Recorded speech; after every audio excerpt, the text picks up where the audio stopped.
everybody, welcome back to Blade Learner with me Manu, and today we are going to start with the fourth chapter. In no time we have reached the fourth chapter, and soon we will be covering the fifth, sixth and seventh chapters, क्योंकि ये काफी ज्यादा आपको similar लगेंगे और काफी ज्यादा closely related हैं और इनके टॉपिक्स भी एसोसिएटेड हैं. Chapter 1, 2, 3 and 4 have to be read together क्योंकि ये काफी इंटर रिलेटेड टॉपिक्स को डिस्कस कर रहा है. चैप्टर 5, 6, 7 आप साथ में पढ़ेंगे एंड चैप्टर 8 एंड 9 आप साथ पढ़ सकते हैं. चैप्टर 10 जो है वो डिफरेंट है थोड़ा. ठीक है, तो in no time we will be done with this entire textbook and we will move on to the second book क्योंकि इंडिया वाली है थोड़ी कॉम्प्लेक्स होगी. And soon we will be doing answer writing, in the sense we will be looking at some model answers from these chapters जो हम पढ़ रहे हैं. ठीक है, so soon we will be coming up with that also, but you know it's a great achievement. We are on chapter 4 and soon we will be done with the syllabus and आप अच्छे से revisions कर सकते हैं. But फिलहाल I hope आपने chapter 1, 2 and 3 revise कर लिया होगा. ठीक है, और उसके कीवर्ड्स आपने बार बार लिख लिए होंगे, रिवाइज कर लिए होंगे. Today we are looking at human development. Chapter 2 और 3 जब आप पढ़ रहे थे तो आप उसमें क्या पढ़ रहे थे? पॉपुलेशन और उसका कॉम्पोजिशन. जब आप पॉपुलेशन पढ़ रहे हैं तो आप स्टैंडर्ड ऑफ लिविंग भी तो समझना चाहेंगे ना पॉपुलेशन का, कि what is the standard of living of the population. Tomorrow you all will become our policy makers, our teachers and professors and bureaucrats and other professions that you will be entering. तो उसमें एक important aspect होता है policy making, right. और policy making जब आप nation के लिए करते हैं तो उसमें आप क्या इंश्योर करना चाहते हैं? समाज सुधार. आप ये भी इंश्योर करना चाहते हैं कि स्टैंडर्ड ऑफ लिविंग इम्प्रूव हो लोगों का. ठीक है, एजुकेशन इम्प्रूव हो, सैनिटेशन, हेल्थ केयर, ये सारी चीजें उसमें फिर आ जाती हैं, राइट. सो ये चैप्टर जो हम पढ़ने वाले हैं ह्यूमन डेवलपमेंट का, वो लार्जली इन कॉन्सेप्ट से डील करेगा, जहां हम देखेंगे concepts like growth, development, human development and uska index and many such interesting concepts. So let's not waste any more time and let's get started. अच्छा, आंसर्स तो आप बताते ही नहीं है in the comment sections. So if you are not going to do that तो उससे मेरे को तो कोई इशू नहीं है, आपको ही इशू है. आपको प्री बोर्ड्स लिखना है, बोर्ड्स लिखना है, सीवीटी लिखना है, तो आपको प्रैक्टिस होना चाहिए, आपको आदत होना चाहिए क्वेश्चंस को आंसर करने की कॉन्स्टेंटली. तो it will be beneficial for you if you answer these questions in the comment section. ठीक है, because otherwise it seems like a waste of time that students are not responding to the questions, and these questions are for your own good. ठीक है, which one of the following figures represent the working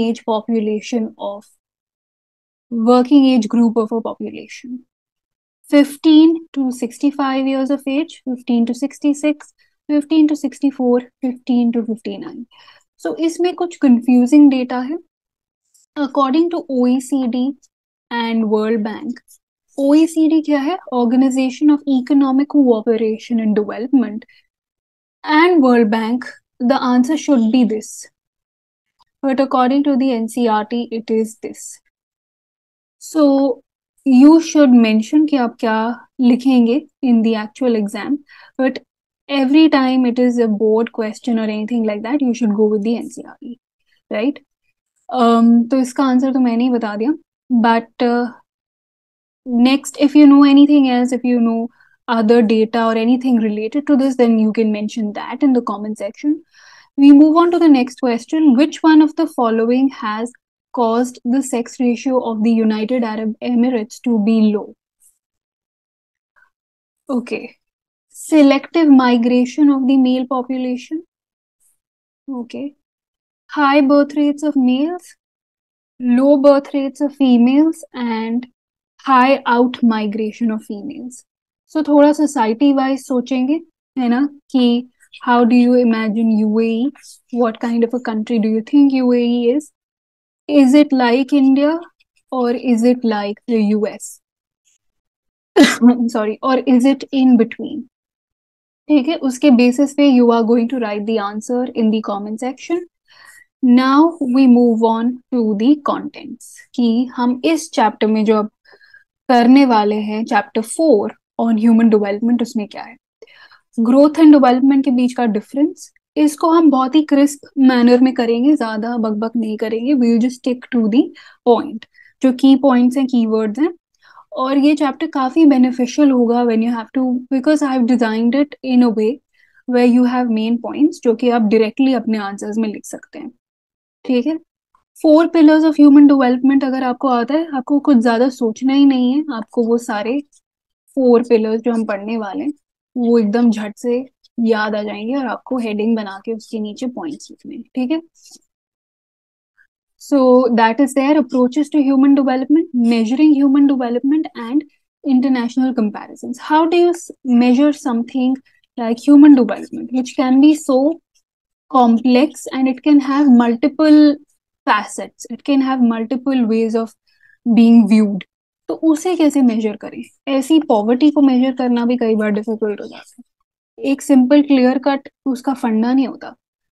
एक multi dimensional poverty index है जो काफी सही माना जाता है, क्योंकि वो काफी डायमेंशन से पॉवर्टी को मेजर करता है। तो इस तरह की चीजें हम पढ़ने वाले हैं इस चैप्टर में। It is a very relevant chapter for you all, very embedded in economic geography and also the present. Now we start with this definition, growth and development. So imagine yourself from the ages of 5 to now maybe you're 17 or whatever, or 16. So from ages to 5 to 17, you have grown. Obviously, आपकी body has grown now. You earlier used to be a tiny baby and now you're this adult or someone who's going to be an adult soon. Adolescent और adolescence के जो problems होते हैं, है ना, the teenage anger, the rage.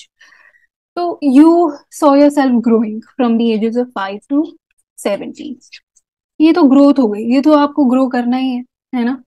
कोई भी normal individual है बायोलॉजिकली, दे विल ग्रो। आपकी हाइट बढ़ जाएगी, ठीक है, वेट बढ़ जाएगा, है ना, बॉडी चेंजेस होंगे। This is something that will happen inevitably, ये तो होना ही था। तो ये तो ग्रोथ हो गई, दैट यू हैव ग्रोन। एक पेड़ है, एक प्लांट है, वो एक पेड़ बन गया, तो इट हैज ग्रोन, ठीक है। बट वो किस टाइप का पेड़ बना है? Is it a healthy tree? And are you a healthy individual? Are you at the age of 17 much more smarter or wiser than you were at the age of 5? Of course you will be. कि इस तरीके के individual आप बन गए, वो है development. कि आपने क्या एजुकेशन अक्वायर की, क्या वैल्यूज अक्वायर किए, क्या स्पोर्ट्स में आपके चेंजेस आए, अचीवमेंट्स आए, क्या एक्स्ट्रा करिकुलर आपने किए, कितने आपके फ्रेंड्स चेंज हुए, बने, आपकी अंडरस्टैंडिंग ऑफ लाइफ। तो ये सब चीजें क्या हो गई? ये हो गई डेवलपमेंट। तो अ चाइल्ड विल ग्रो, ठीक है, अ चाइल्ड विल इनवेटेबली ग्रो, चाहे वो एक अर्बन एरिया में रहता हो या वो एक अर्बन स्लम में रहता हो, तो child will grow. But how will this growth be? वो आपका डेवलपमेंट हो जाता है, ठीक है। Is the child going to grow up hungry, malnourished?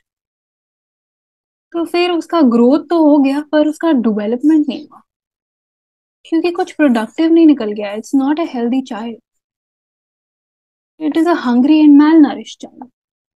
तो ये है इसके बीच का जो सिग्निफिकेंट डिफरेंस है। Growth will happen inevitably, population तो ग्रो करेगी, people will produce, right, and some people will die. But क्या पॉपुलेशन डेवलप होगी?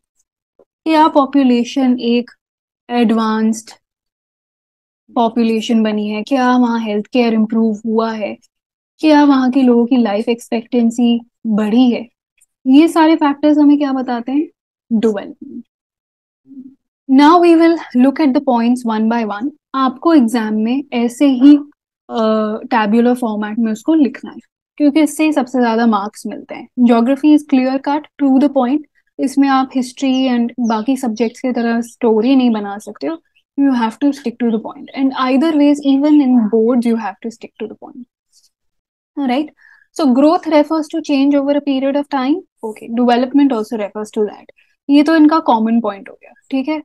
ये आप नहीं भी लिखोगे तो it's okay, but this is the common point कि किसी पीरियड ऑफ टाइम के ऊपर ही देखोगे, एक साल में कितनी ग्रोथ हुई है ना?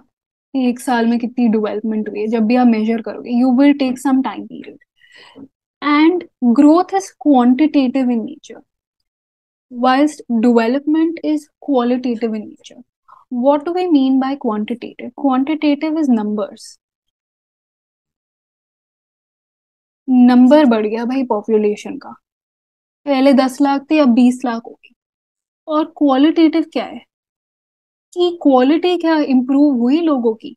क्या लोग अब ज्यादा हेल्दी हैं? क्या लोग ज्यादा एजुकेटेड हैं पहले के मुकाबले? That is quality. कुछ लोग होते हैं बहुत ज्यादा नोट्स बनाते हैं, क्वांटिटी उनकी बड़ी ज्यादा हुई है। क्या करते हैं एसेंशियली, जो बुक में लिखा है उसी को टेक लेते हैं, तो फिर क्वांटिटी उनकी बढ़ जाती है। वो सेम ही एक बुक से भी बड़ी बुक बना लेते हैं अपने नोट्स में। और एक होता है क्वालिटी, कि आपने कीवर्ड्स देखे और वो आपने नोट किए और रिवाइज किए, तो आपके 2 पेज के नोट्स बन गए 5-10 पेज के चैप्टर में से। so that is quality.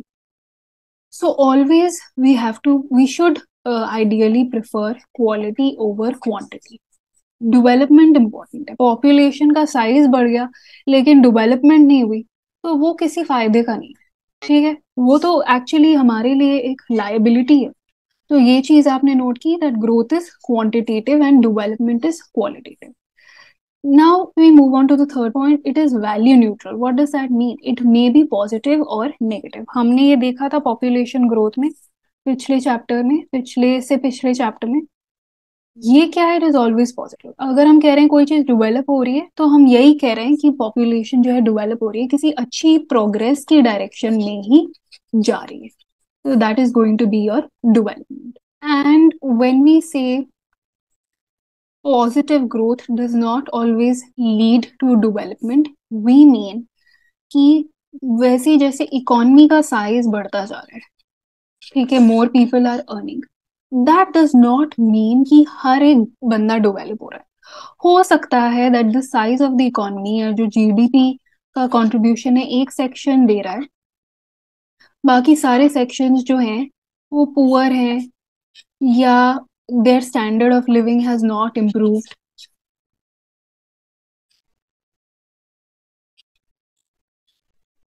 तो ये क्या हो गया आपका?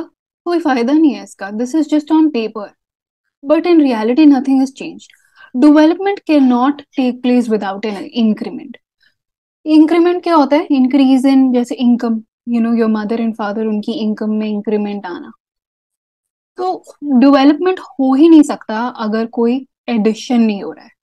पॉपुलेशन इंक्रीज हो गई, ठीक है, और डेवलपमेंट तभी माना जाएगा जब पॉपुलेशन की लिटरेसी मान लो इम्प्रूव होगी या लाइफ एक्सपेक्टेंसी इम्प्रूव होगी, then we will say that development has taken place. Development कभी भी नेगेटिव नहीं होगा और डेवलपमेंट कभी भी न्यूट्रल नहीं होगा वैल्यू का। और जब वो होगा तो मतलब पॉजिटिव चेंज आ रहा है, ठीक है। इट्स डिफरेंट देन ग्रोथ इस मामले में। तो पॉपुलेशन इंक्रीज हो सकती है, बट फैसिलिटीज जैसे हाउसिंग, बेसिक सर्विसेज और जो कैरेक्टरिस्टिक्स हैं सोसाइटी की, ओवरऑल हो सकता है सेम है, ठीक है। तो ग्रोथ होने से क्या है? जब लोगों का हेल्थ केयर बेकार है, एजुकेशन सिस्टम बेकार है, कोई फायदा नहीं है ऐसी ग्रोथ का, ये है इसका मतलब। So this is growth and not development, ठीक है। तो ये चीज हमें क्लियर हो गई कि जब तक कि ये बाकी के फैसेट्स इंप्रूव नहीं हो रहे, तब तक सिर्फ ग्रोथ हो रही, डेवलपमेंट नहीं हो रही। एंड वही मैंने एग्जांपल दिया था, a child may grow from ages 5 to 10, but they might grow up in poverty या लैक ऑफ एजुकेशन। तो ऐसी ग्रोथ का भी क्या फायदा? फिर आपका, as the child will grow, will not have the right kind of education, will not be able to compete in the market, employment नहीं possible हो पाएगी, employment opportunities will reduce, and they will be stuck in the vicious cycle of poverty. तो वो vicious cycle जो है of poverty वो तो चलती रहेगी. So this is also something that you have to take note of, right? So growth without development, this is growth without development, and we don't want that kind of growth. We want growth with development. Now the next thing we move on to is development को ही और clearly थोड़ा सा रह गया था वो देखने के लिए. यहाँ पर हमने ये नोट किया that पॉजिटिव, हाँ ये हो गया था हमारा पॉइंट, यहाँ तक हमारे सारे पॉइंट्स डन थे. Big economy does not mean that people standards of living have improved, right? So that is there, and quality of life and opportunities they have and freedoms are important tenets of development. ये चीज हम और भी ज्यादा detail में देखेंगे कि कैसे फ्रीडम का क्या डेफिनेशन है, फ्रीडम का क्या मतलब है. Okay, it is expanded choices.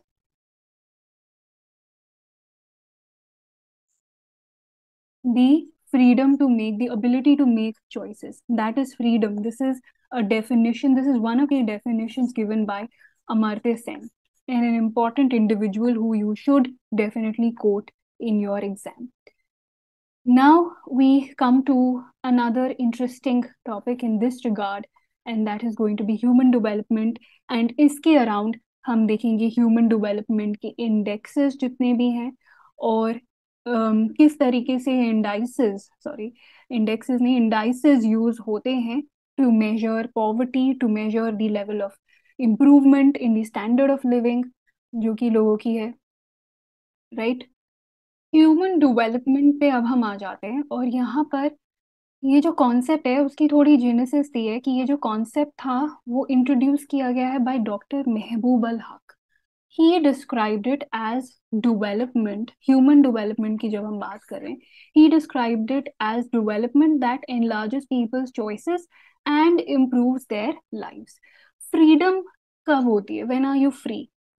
When you are able to choose for yourself, when you're able to choose whether you want to take up science or you want to take up humanities, you made all these decisions, that was your choice, and that in effect means you were free. जितनी ज्यादा आपके पास choices होंगी in terms of your economic scaling up, कि आप अपने career change चाहते हो, आप कब कर सकते हो? When you have more choices, when you have the ability. Now when will you have the choice to make changes, for example in your career?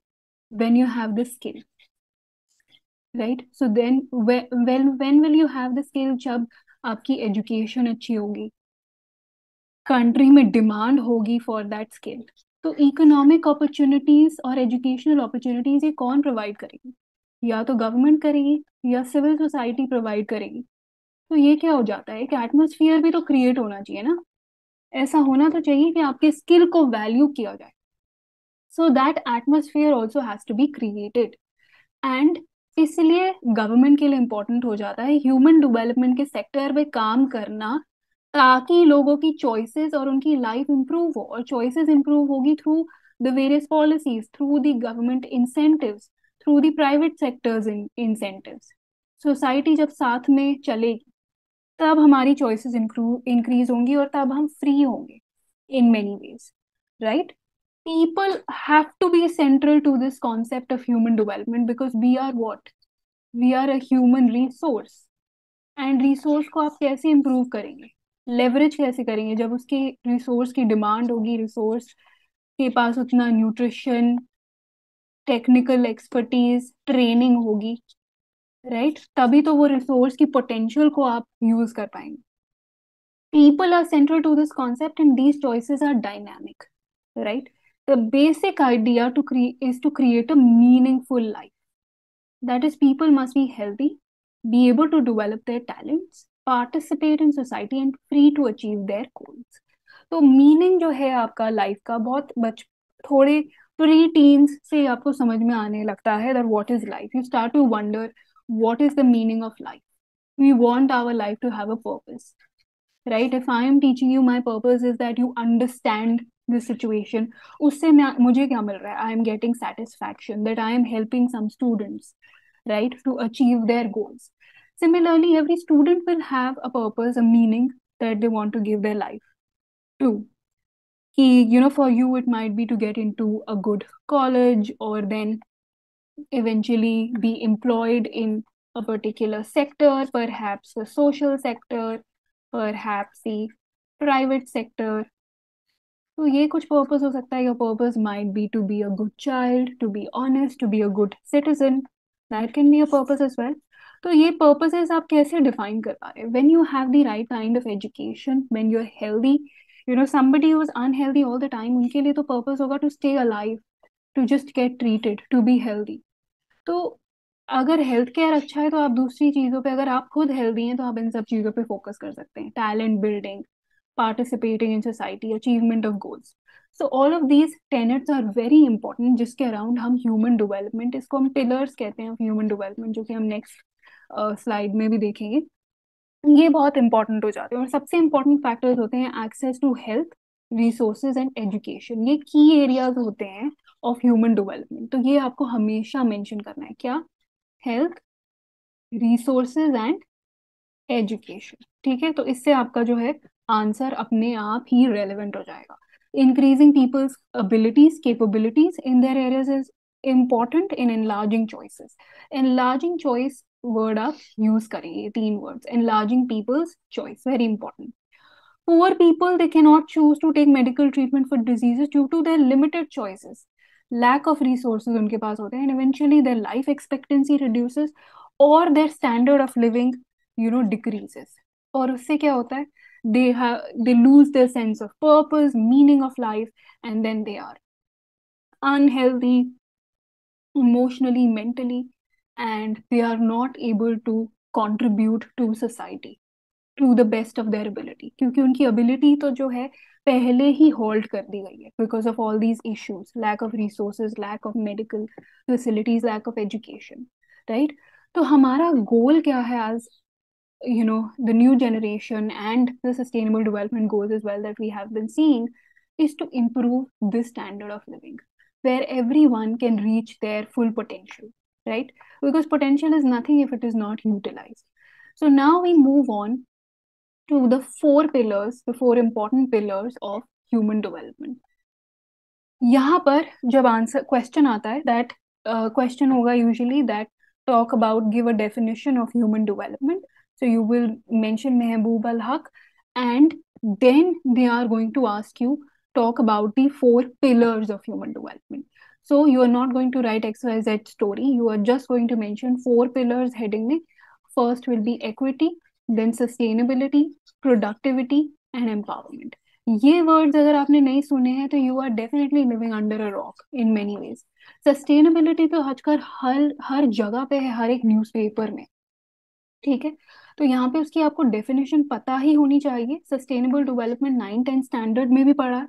ठीक है, तो उस चीज की डेफिनेशन क्लियर होनी चाहिए और एग्जाम्पल होना चाहिए आपके पास। हर क्वेश्चन में ज्योग्राफी के you have to have a definition and an example, तो आपकी जो है लाइफ इंप्रूव हो जाएगी। जैसे कि यहाँ पर हम इक्विटी से स्टार्ट करते हैं। It refers to making equal access to opportunities available to everybody. ठीक है, एक तो होता है equality, that everyone is equal, और एक होता है इक्विटी। इक्विटी क्या हो जाता है कि सबके पास अपॉर्चुनिटी जो है इक्वल होनी चाहिए, इक्वल एक्सेस होना चाहिए to opportunity, equal access to opportunity, right? Irrespective of gender, race, income, caste, etc. In India, most school dropouts belong to the backward classes and castes and women. तो ये देखने में आता है कि इक्वालिटी तो संवैधानिक तौर पे हम एस्टैब्लिश करना चाहते हैं, पर इक्विटी नहीं हो पा रही है एस्टैब्लिश, क्योंकि अभी भी हम इसका जब क्यों हम ये जानना चाहते हैं, हम जब डेटा को एनालाइज करते हैं एज एडल्ट, तब हमें पता चलता है कि ज्यादातर ड्रॉप आउट्स तो गर्ल्स में हो रहा है या फिर certain backward castes and class. तो इससे हमें पता चलता है कि अब हमें क्या इम्प्रूवमेंट लाना है, हमें क्या इंटरवेंशन करना है इन पॉलिसी मेकिंग, ताकि समाज में सुधार आए, इम्प्रूवमेंट आए और ह्यूमन डेवलपमेंट सबका बढ़े, एक बराबर सबको एक्सेस हो एजुकेशन का। ठीक है, तो ये हो गया आपका equity done. Now we move on to sustainability. It refers to the continuity in availability of opportunities. ठीक है, और समझते हैं, misuse of resources will lead to fewer opportunities to its future generations. ये कोट कई बार use होता है, that we have borrowed the present from our future generations, we have not inherited the present from our past.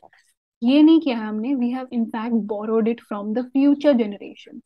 तो इसके लिए हमें responsible होना है, हमें सस्टेनेबल इतना यूज करना है जो हमारे लिए इनफ है, not for our greed but for our need, ताकि जो रिसोर्सेज हैं, अपॉर्चुनिटीज हैं, वो आगे की जनरेशन के लिए भी मौजूद रहे।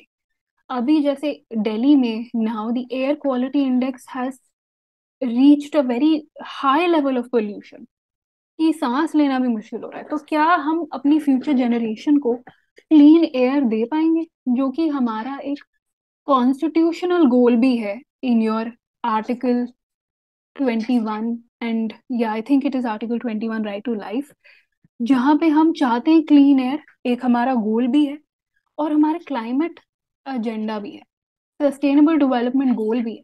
तो क्या ये मुमकिन है कि हम ये कर पाएंगे हमारी फ्यूचर जनरेशन के लिए? इसलिए हम सस्टेनेबल सॉल्यूशंस की तरफ जा रहे हैं, कि हम आज को इतना यूज करें, इतना इम्प्रूव करें, ताकि फ्यूचर उस चीज को कंटिन्यू कर पाए, फ्यूचर में वो रिसोर्सेज, वो हवा पानी इतनी ठीक रहे कि लोग सर्वाइव कर पाए। So this is for the survival of the future. Sending girls to schools today ensures that their choices cannot be curtailed in the future, that they have economic independence, financial independence, that they have the kind of emotional education, emotional intelligence, right? तो ये सारी चीजें important हो जाती है। तो ये हो गया आपका sustainability. Now we move on to the third one, that is productivity. It refers to human work और labour, and this must be enriched by constantly building capabilities. ठीक है, स्किल इंडिया जैसे गवर्नमेंट ने लॉन्च किया है, and in general also हमारी जो country है वो क्या है, लेबर इंटेंसिव। तो बहुत इंपॉर्टेंट है कि हमारा जो लेबर है उसकी प्रोडक्टिविटी हाई रहे। हमने कई बार ये टर्म सुना है, disguised unemployment. We have seen कि इससे क्या हो जाता है, प्रोडक्टिविटी जो है लेबर की वो दिखती ही नहीं, कि लेबर प्रोडक्टिव ही नहीं है, लेबर जो काम कर रहा है वो रिजल्ट में निकल के आ ही नहीं रहा, डिस्गाइज है उसका work. So that is why we need to provide proper training, proper nutrition and skill, कि जो हमारा लेबर फोर्स है वो अच्छे से यूटिलाइज हो पाए और प्रोडक्टिव रहे और एम्प्लॉयड रहे, राइट, और अंडर यूटिलाइज्ड ना रहे। ठीक है, तो ये भी एक एस्पेक्ट है। Then we move on to empowerment. Empowerment हमने बहुत ज्यादा ये वर्ड सुना है, एजुकेशन एम्पावर्स, मेरे स्कूल का कोड भी हुआ करता था, education empowers, and education really does empower, right. ना here it refers to the power to make choices. हम बार बार देख रहे हैं freedoms, capabilities, choices, these are the terms that are being used. तो हमारा पूरा एजेंडा ही क्या है, कि हम चॉइस कर पाए, we have the power to make that choice. Such power comes from increasing freedom and capability. Good governance and people oriented policies are required to empower the people. Now what do we mean by this whole thing? तो इसका साफ सीधा मतलब यही है कि हमें power to make choices पे फोकस करना है। एम्पावरमेंट हमें इस चीज में हेल्प करता है कि I can make the choice to live by myself because I earn, right? Can I make certain choices? Can, as I had discussed, can I make a choice to study something, to follow a certain career path, to marry somebody that I wish to marry? So this is what, this is expanding of choices, and then ये क्या हो जाता है, ये हो जाता है आपका empowerment. And ये power कहाँ से आती है? It comes with capability. If I have the right training, then I can switch my career, right? If I have the right kind of economic independence, then I can live by myself, right? I don't need anyone's I don't have to depend on anyone, right? Good governance and people oriented policies are required to empower people. ठीक है, तो welfare approach होनी चाहिए, good governance, ये बहुत important हो जाता है। सिर्फ एक गवर्नमेंट होने से फायदा नहीं है, गवर्नेंस जो है कैसे गवर्न किया जाए वो चीज बहुत सिग्निफिकेंट हो जाती है। And to have people oriented policies are required to empower people, right? So this is going to be, all for the four pillars. Now we move on to the approaches throughout, our ये कह सकते हैं कि throughout our development journey, different approaches have been coming up to understand development, right? कि development को कैसे explain करें। तो यहाँ पर कुछ चार approaches दी हुई हैं कि इनकम अप्रोच से हमें देखना चाहिए किस तरीके की डेवलपमेंट हो रही है, ह्यूमंस का क्या इम्प्रूवमेंट है, इनकम के थ्रू पता चल जाएगा, या फिर वेलफेयर पॉलिसीज के थ्रू पता चलेगा, या बेसिक नीड्स पूरी हो रही है या नहीं, या केपेबिलिटी। तो ये approach I think is one of the most preferred. ये अमर्त्य सेन एंड इवन महबूब अल हक की जो डेफिनेशन हमने शुरू में की थी, उन दोनों ने ही इस बारे में थोड़ी बात करी हुई। तो हम थोड़ा इसको मैग्नीफाई करके देखते हैं इन सबको कि क्या क्या है ये approaches. Quickly we will go through this. This approach is the oldest, right? And it is being linked to income, नाम से पता चल गया।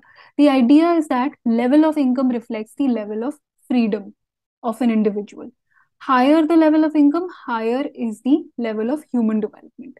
ठीक है, तो ये कुछ जगह पे हो सकता है, बट ये भी हो सकता है कि ये समझ में आता है कि हाँ मेरी इनकम इंप्रूव हुई तो मेरा standard of living as a result of that improve हो जाए। ठीक है, but what about if I am living in a country where there is constant war? तो मेरी कितनी भी इनकम हो सकता है ये चीज मुझे हेल्प नहीं कर रही, मेरा ह्यूमन डेवलपमेंट हो ही नहीं रहा। Even though I am rich but there is a war going on, there are some diseases, health care बेकार है कंट्री में, तो उस फिर इनकम का भी कोई फायदा नहीं। ठीक है, और ये हो सकता है कि मेरा education level is low even though I have a higher income, right? So my ideas, my morality is not really improving, ये भी हो सकता है। और इनकम अप्रोच इस हिसाब से, when we just look at the GDP, कि जीडीपी बढ़ गई भाई, इकोनॉमी बढ़ गई तो कंट्री का ही पूरा कल्याण हो गया, ये ऐसा नहीं है। Because if you look at India only, कितनी ज्यादा इनइक्विटेबल डिस्ट्रीब्यूशन है ऑफ वेल्थ, है ना? हम जीडीपी पे हम भले ही एक इम्पॉर्टेंट पावर है, world power, but can you से कि हमारे यहाँ पॉवर्टी नहीं है? नहीं कह सकते, ऑब्वियसली पॉवर्टी है। क्योंकि कुछ लोगों के पास इनकम होने से जरूरी नहीं है कि सबके पास वो इनकम है, सेम लेवल ऑफ इनकम और same level of standard of living. ठीक है, फिर हम आ जाते हैं वेलफेयर अप्रोच पे। ये ह्यूमन बींग्स को देखती है एज बेनिफिशरीज और targets of all development activities. Welfare model की सरकार ऐसी पॉलिसीज लाए कि जिससे किसानों को एमएसपी जैसे मिल गई, या हम लोगों को चीपर ग्रेन्स मिल रहे हैं, हमें नहीं तो बिलो पॉवर्टी लाइन वाले इंडिविजुअल्स को चीपर और फ्री ग्रेन्स मिल रहे हैं। ठीक है, so the approach argues for higher government intervention भी और expenditure on health, education, social, secondary and other amenities. ठीक है, तो गवर्नमेंट का बहुत ज्यादा रोल होना चाहिए। This is antithetical to a capitalist society. Capitalist society क्या कहती है कि गवर्नमेंट का रोल रिड्यूस्ड होना चाहिए in development and private sector का होना चाहिए ज्यादा। पर वेलफेयर अप्रोच लेकिन ऑन दी अदर हैंड कहती है कि गवर्नमेंट का बहुत ज्यादा हाथ होना चाहिए इन डेवलपमेंट। ठीक है, गवर्नमेंट इज रिस्पॉन्सिबल और मैक्सिमम एक्सपेंडिचर लोगों के वेलफेयर पे होना चाहिए। Then we move on to the basic needs approach. इसके हिसाब से ये इनिशियली जो है इंटरनेशनल लेबर ऑर्गेनाइजेशन ने रेकमेंड किया था। इसमें इन्होंने 6 बेसिक नीड्स डिफाइन की थी। तो ये आप नोट कर लेना, 6 बेसिक नीड्स यहाँ पे मेंशन्ड है। Health, education, food, water supply, sanitation and housing. क्या क्या था? हेल्थ, एजुकेशन, फूड, ये तो आप समझ ही जाओगे, education, food and health. Then you have your water supply, ये भी हमने काफी बार डिस्कस किया चैप्टर 2 में भी। Sanitation, housing. तो ये इनके 6 बेसिक नीड्स हैं। ये अगर फुलफिल हो रहे हैं तो मतलब डेवलपमेंट के डायरेक्शन में जा रही है कोई कंट्री या कोई सरकार, ठीक है। The question of human choices is ignored and emphasis is on the provision of basic needs. तो ये चॉइस पे इतना फोकस नहीं है जितना कि लोगों को नीड्स देने पे है। Capability approach on the other hand किस पे फोकस कर रही है? चॉइसेस पे, लोगों की एबिलिटी एक्सपैंड करने में। ये अमर्त्य सेन से एसोसिएटेड है। ह्यूमन कैपेबिलिटीज इंक्रीज करनी है in the area of health, education and your access to resources is the key to increasing human development. ठीक है, तो हमें बहुत सुनने में आ रहा है एक्सेस टू रिसोर्सेज टर्म, ये आप लिखेंगे। हेल्थ का बहुत मेंशन है, एजुकेशन का बहुत मेंशन है। तो ये आपके इंपॉर्टेंट पिलर्स हैं, ठीक है, जिसपे आपकी ग्रोथ एंड डेवलपमेंट बैठी होती है, ठीक है। और इस वाली अप्रोच के थ्रू हमें और चीजें पता चली, सैनिटेशन, हाउसिंग। और अगर आप सस्टेनेबल डेवलपमेंट गोल्स को आपने पढ़ा या कभी ध्यान दिया है तो उसमें जेंडर इक्वालिटी, जीरो हंगर, ये सारे प्रोविजंस भी हैं। तो ये आपके आंसर में जरूर चार चांद लगा सकते हैं, ठीक है। तो ये आपको लिटरेचर में भी हेल्प कर सकता है, कोई ऐसे वगैरह इंग्लिश में आ जाए तो, ठीक है। तो ये सब चीजें हो गई आपकी डिफरेंट अप्रोचेस। कौन सी बेटर है? Definitely capability approach is much better, but सबको साथ यूज किया जाता है कि इनकम अप्रोच भी पता चले, वेलफेयर अप्रोच भी पता चले, बेसिक नीड्स भी, but capability approach is definitely up, like it's high up on the ladder. Now we move on to the measurement of human development. हमने डिफरेंट अप्रोचेस देख ली जिसके थ्रू हम मेजर कर सकते हैं, बट हम उसके अब स्टैंडर्ड्स देखेंगे कैसे। Human development index ranks the countries. तो ये एक human development index annually publish होता है और इसमें जो है कंट्रीज को रैंक किया जाता है in key areas of health, education and access to resources. तो ये तीन आपके बेसिक पॉइंट्स देखो फिर रिपीट हो गए। तो आपको बहुत ध्यान देना है कि चैप्टर कहाँ पे हिट कर रहा है, चैप्टर किस मेन की पॉइंट्स को बार बार एम्फेसाइज कर रहा है। Based on rankings from 0 to 1, हम देखेंगे रैंकिंग्स को कैसे अरेंज किया जाता है, बट इसके कुछ इंपॉर्टेंट टेनेट्स हैं। Access to resources, life expectancy and adult literacy rate, ठीक है। तो इससे क्या आपको पता चलता है? हेल्थ, इससे पता चलता है एजुकेशन, और इससे पता चलता है access to resources. This is the indicator chosen for understanding health.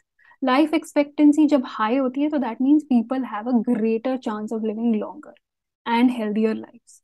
Adult literacy rate and gross enrolment ratio, ये क्या है कि कितने लोग आपके स्कूल्स में एनरोल्ड हैं, चिल्ड्रन, और हायर एजुकेशन में कितने लोग एनरोल्ड हैं। The number of adults who are able to read and write and the number of children enrolled in schools, they show how easy or difficult it is to access knowledge in a country. तो पता चल जाता है कि ये country क्या education को मानती है, क्या प्रमोट करती है, इससे हमें इसका अंदाजा लग जाता है, ठीक है। Then we have access to resources is measured in dollars. तो कि किस तरीके से लोगों का, I think, purchasing power parity है, या किस तरीके से उनको डिफरेंट रिसोर्सेज का को पाने का जो है कितना इजी है उनके, या कितना difficult. Sum total of all these dimensions is HDI. HDI क्या है? It is the sum total of these three dimension. इन सबको ऐड करके एचडीआई निकाला जाता है, right. So you are going to mention in the comment section who calculates the HDI, और कौन ये रिपोर्ट अक्सर लेके आता है। You are going to mention that in the comment section if you are actually interested in this lecture, because many a times you're not properly watching it and you're not revising. You have to revise, you should watch this lecture as a form of revision, ठीक है। We are not doing something extravagantly new, आपने ये सब कुछ किया ही होगा, तो this is a good revision and काफी key points भी clear हो जाएंगे, ठीक है। हाँ, तो we will just annotate this, yeah. HDI measures attainment in human development. However, it alone is not a reliable source. तो हमें और indicators use करने पड़ते हैं, जैसे कि the human poverty index। इससे हमें poverty का अंदाजा लगता है। It is related to HDI। Poor है अगर population, तो मतलब उनके पास access to resources अपने आप ही low हो जाता है। एजुकेशन लेवल भी, लिटरेसी रेट भी कई हद तक इफेक्ट हो जाती है, right? This indicates the shortfall in human development. It is not it is a non-income measure.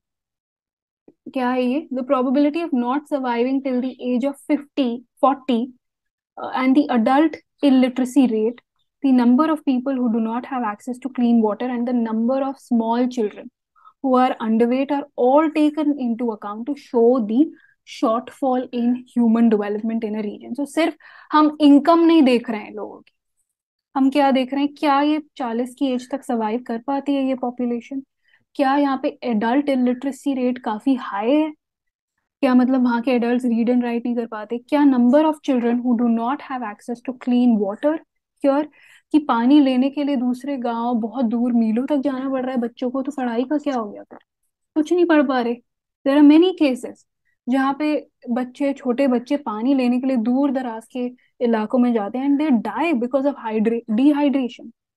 तो the number of small children who are underweight, hungry, stunted, ये सारे फैक्टर्स जब हम अकाउंट में लेते हैं तो हमें शॉर्टफॉल पता चलते हैं उस रीजन की ह्यूमन डेवलपमेंट। और इसको अगर हम पॉवर्टी, ह्यूमन पॉवर्टी इंडेक्स और एचटीआई को साथ में देखें तो हमें और भी ज्यादा अच्छा, कहते हैं कि क्लैरिटी मिलेगी, हमें एक और ही अच्छा पर्सपेक्टिव हमें हासिल हो इन अंडरस्टैंडिंग ह्यूमन डेवलपमेंट और हम कैसे इंप्रूव कर सकते हैं। तो डिफरेंट इंडाइसेस को ये साथ लेके चलते हैं और वही कायदे में बेस्ट है to take different indices together, ऐसे अकेले अकेले में सही नहीं आता है। Now we move on to international comparisons. ये भी चीज जो है, हमने जो बात करी उसी का एक एक्सपेंशन है, ठीक है। सिर्फ साइज, टेरिटरी, जो टेरिटरी है कंट्री का साइज या पर कैपिटा इनकम ज्यादा होने से कोई कंट्री ज्यादा चांस नहीं है कि वो डेवलपमेंट की तरफ जा रही है, ज्यादा चांस नहीं है कि उसका ह्यूमन डेवलपमेंट हाई होगा ऐसे केस में, जरूरी नहीं है। क्यों, हम बताते हैं। स्मॉलर कंट्रीज जैसे कि श्रीलंका हमसे काफी आगे रहती है, हमारा क्या था 130th रैंक आया या 132 रैंक आया actually in the HDI index, human development index, और श्रीलंका हमसे आगे, although Sri Lanka is a small island nation. Why is that? क्यों? क्योंकि टेरिटरी बड़ी होने से या पर कैपिटा इनकम, लोगों की इनकम होने से, ज्यादा होने से डेवलपमेंट नहीं ज्यादा हो जाती। जरूरी नहीं है कि गवर्नमेंट पॉलिसी रीच कर पा रही है पुअर को, हंगर का इशू सॉल्व हो रहा है, जरूरी नहीं है एजुकेशन बढ़ रही है। In fact it is much better for a smaller country कि वो अपना ह्यूमन डेवलपमेंट इंडिकेटर्स को अचीव कर पाए क्योंकि उनकी population is lesser, right, and the problems that they face are lesser, homogeneity भी हो सकती है कंट्रीज में। नाउ श्रीलंका का हमने एग्जाम्पल देख लिया, और वैसे ही विद इन द कंट्री अगर आप देखेंगे तो Kerala performs better than Punjab. Literacy rate Kerala की बहुत ज्यादा हाई है पूरी कंट्री में। That is also one of the reasons that people have a better standard of living despite having low per capita income. Literacy improved है, आपकी एक्सेस टू रिसोर्सेज इंप्रूव है, तो इनकम ही सब कुछ नहीं होती ह्यूमन डेवलपमेंट को जब गिनना होता है उसमें। ये जो है ये कंट्रीज हैं विद हाई ह्यूमन डेवलपमेंट, यहाँ पे आप देख सकते हैं उनकी कितनी ज्यादा, 0.9 से भी ज्यादा है, ये वेरी हाई में आ जाती हैं। Switzerland is number 1, then you have Norway, Iceland, China, Hong Kong, Australia, Denmark, Sweden, Ireland, Germany, Netherland, सारी छोटे कंट्रीज हैं, क्योंकि छोटे except China, Hong Kong, sorry I think this is only Hong Kong, क्योंकि यहाँ पे अचीव करना भी काफी इजी हो जाता है। होमोजेनस कंट्रीज हैं अगेन, इनका कोई कॉलोनियल पास्ट नहीं दिख रहा है इधर, यहाँ पे maybe, but you can see that these are prosperous countries, imperial powers, तो हिस्ट्री का भी कुछ रोल तो होता ही है ना। Now we move on to ये लेवल जो हमने अभी देखा था, 0.9 से कैसे ज्यादा दिया था, ये लेवल्स जो थी वेरी हाई, तो वो सारी कंट्रीज जो थी वो क्या थी, वो वेरी हाई की कैटेगरी, अबव 0.9 तक जा रहा था। ये जो नंबर है ना, ये फ्लक्चुएट होता रहेगा, ठीक है। ये एनसीईआरटी में कई बार कुछ और देगा, पुरानी एनसीईआरटी में कुछ और होगा, नई में कुछ और, कहीं और कुछ और लिखा होगा, ओईसीडी के डेटा में कुछ और होगा, बहुत कुछ इस तरह से डिफरेंट होगा, तो उस पर आपको ध्यान नहीं देना है, ठीक है। ये नंबर कोई नहीं पूछ रहा है आपसे, ये पता होना चाहिए कि above 0.8 is very high, then high is 0.7 to 0.79, medium is 0.5 to 0.70, and low is this. Now you are going to tell me, is India a high, at the level of high human development, or medium, or low? This is something that you will be telling me in the comments section, right? Now we move on to the very last segment, हम देख लेते हैं इसके, just a second. So now we are going to take a look at the last of it on, and that is your countries classified into three groups. ठीक है. According to the development scores earned by them, countries with higher level of human development are those who have a lot of investment in the social sector. Social sector क्या होता है? Education होता है, health care होता है, infrastructure होता है. ठीक है. तो जिनका यहाँ पर ज्यादा ध्यान है, एक्सेस टू रिसोर्सेज होता है, उनका हम देख रहे हैं कि लेवल ऑफ डेवलपमेंट भी मच हायर ही आ रहा है. ठीक है. फिर हम देखते हैं many of these countries have been former imperial powers. तो ये मैंने पहले ही अभी डिस्कस किया था पिछली स्लाइड में, हिस्ट्री का क्या रोल है. होमोजेनिटी है उनकी पॉपुलेशन में, हमने डिस्कस किया. दे वर इंडस्ट्रियलाइज्ड बिफोर. ब्रिटेन तो सबसे पहले इंडस्ट्रियलाइज हो गया था, फिर जर्मनी भी होता है उसका सूट फॉलो करता है. Then we have you know medium levels of population है, human population, and medium countries में मीडियम लेवल ऑफ, और यहाँ पे पॉपुलेशन लो या मीडियम होती है अक्सर. फिर countries with medium levels of human development form the largest group. These have much higher diversity and higher human development scores. Several in this group have faced political instability or social uprising throughout their time. जैसे कि erstwhile Soviet union की states. ठीक है. जब वो breakup हुआ था Soviet union का, डिसइंटीग्रेशन, उसके बाद ये सब मीडियम इनकम में आ गए, क्योंकि इनमें कुछ इंस्टेबिलिटी थी, कुछ लेवल ऑफ हेट्रोजेनिटी थी इन दी पॉपुलेशन. ठीक है. ये वर्ड्स आपको याद रखने हैं. वैसे ये आप नोट कर लीजिए, बाकी आंसर राइटिंग में हम इसे फर्दर कीवर्ड्स को रिवाइज कर लेंगे. And low human development countries में अक्सर turmoil, famine, high incidence of diseases और कॉलोनियल पास्ट, ये सारी चीजें आ जाती हैं. तो this is largely your chapter. और इन इन इंडिकेटर्स के थ्रू, इन सबको जब हम साथ में देखते हैं, तब हमें एक पर्सपेक्टिव, एक बहुत अच्छा पर्सपेक्टिव, क्लियर पर्सपेक्टिव पता चलता है ऑफ ह्यूमन डेवलपमेंट. तो सारे इंडाइसेस को साथ देखा जाता है. ठीक है. और उनके पीछे के सारे फैक्टर्स भी. एक इम्पॉर्टेंट, एक इंटरेस्टिंग चीज भी है मल्टी डिमेंशनल पॉवर्टी इंडेक्स, जो कि रिसेंट ईयर्स में यूज किया जाता है. पॉवर्टी को भी समझने के बहुत सारे तरीके होते हैं. यहाँ पे हमने ज्यादा फोकस इस चैप्टर में डेवलपमेंट में किया है, तो आप उस पर फोकस करेंगे. ठीक है. आप भटकेंगे नहीं इधर उधर, क्योंकि जो आपकी किताब में दिया है, you have to focus on that, क्योंकि पेपर उस हिसाब से डिसाइड होगा. ठीक है. और अगर कोई सोल्यूशन किताब में दिया हुआ है, तो आपको एनसीईआरटी में जो लिखा है वही लिखना सही रहेगा, क्योंकि उससे चांसेस हैं आपके करेक्ट होने के. Now the important thing is that you should revise everything. You should practice more answers, answer writing, and you should do more MCQs for your from your CUET perspective. ठीक है. And you should answer in the comments. ठीक है. ये चीजें important हो जाती हैं. So this was a very short chapter, but it connects you with the overall understanding of population, population का development कैसे हो, human resources, education, social sector. तो ये सारी चीजें important हैं आपकी ओवरऑल डेवलपमेंट में. आपकी खुद की डेवलपमेंट भी बहुत इंपॉर्टेंट है. So this is going to be all for this chapter. Next chapter is going to be what? Primary activities. And उसमें फिर प्राइमरी, सेकेंडरी और टर्शरी, हम तीनों को थोड़ा साथ लेके चलेंगे जल्दी जल्दी, और हम उसको साथ में आपको रिवाइज करना. तो let's see you guys in the next class. All the best. Bye.